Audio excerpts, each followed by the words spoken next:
Answer me this.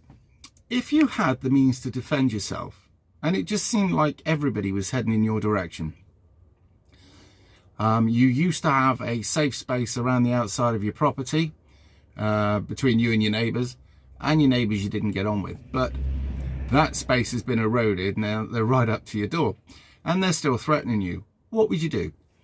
At the moment, we've got a lunatic conservative leader who's boasting about how she would push the button. Great, thanks for that. That's going to help foreign relations. We've got NATO trying to crawl all over Russia, right? We've got Biden, for what it's worth, because he's not with it, but we've got America threatening Putin. What would you expect Putin to do? Say, come, help yourself, come over our borders, do what you want to do. And there's a lot of misinformation. I would be getting misinformation, you'll be getting misinformation, the people of Russia will be getting misinformation, but somewhere in there is a thread of truth.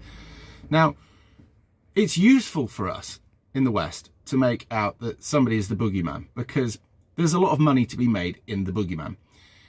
And it may well be the same over there, I can't say for sure, but during the Cold War, we as a country, Great Britain, spent millions and millions and millions in building up defences. We had to build up our nuclear programme and our deterrent, which was nuclear submarines. We used to have, when it first started, airborne nuclear devices, and then we've got rockets. We had the Americans here using this as a mobile aircraft carrier to launch their first strike at Russia, which is why you had the women down at Greenham Common who were protesting ban the bomb.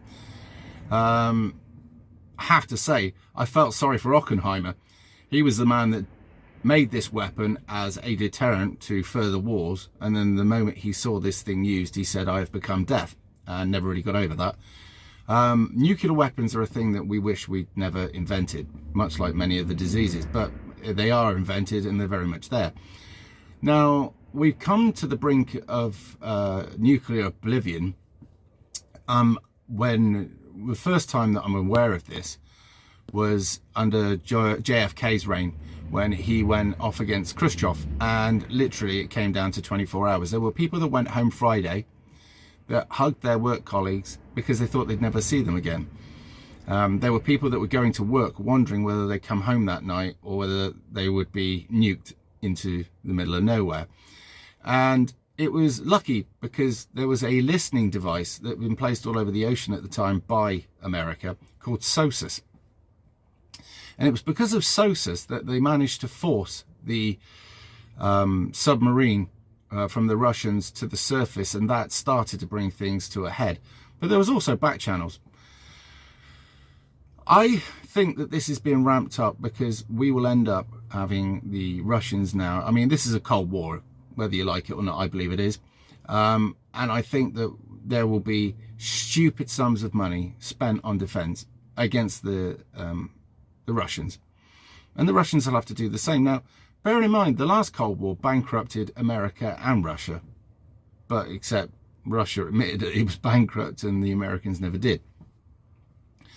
But as much as I don't particularly like Putin a great deal, he's very upset that the USSR as it was collapsed, at the fall of the Berlin Wall and, you know, the end of communism back there. He would like to see things go very much back to as they used to be.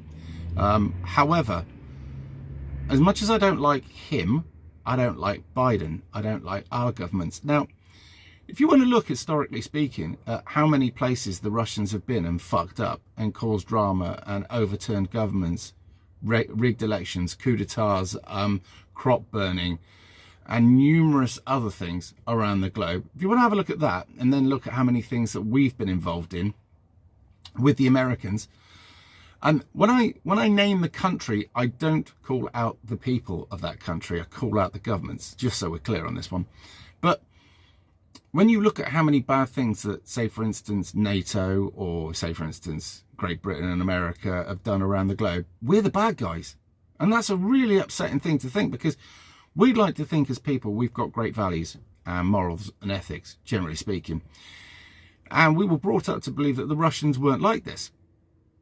But we were lied to. But we were lied to about everything. So why should this be any different? So when we hear about what's going on in the media, we can't trust it. Now, this thing going on in the Ukraine has been designed. There's a puppet leader in Ukraine, obviously, and they don't care about the people of Ukraine. Please don't believe that for a second.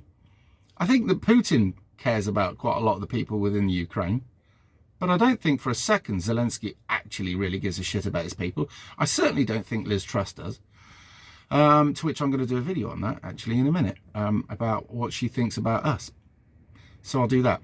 But yeah, when you watch the news, just be aware that what we are getting is nothing more than propaganda. We're not getting anywhere near the truth. If you go back historically speaking, and you look at the news reports for, say, for instance, the First Gulf War, the Second Gulf War, etc., they were lying to us all the way through. When you look at their reporting of other things like 7/7, 9/11, that was lies. When you looked at the way they were reporting, say, for instance, even in the Second World War, a lot of that was bullshit. So we're not getting the truth now. So when people get emotional about stuff, have a little think and think, am I getting emotional about something that's right, something that's wrong? Is it real? Am I being lied to? But just take a step back. But put yourself in Putin's shoes. What would you do? That's all I'm saying. I'm not on his side, but what would you do? Anyway, let's go off to Liz Truss. Speak to you in a minute.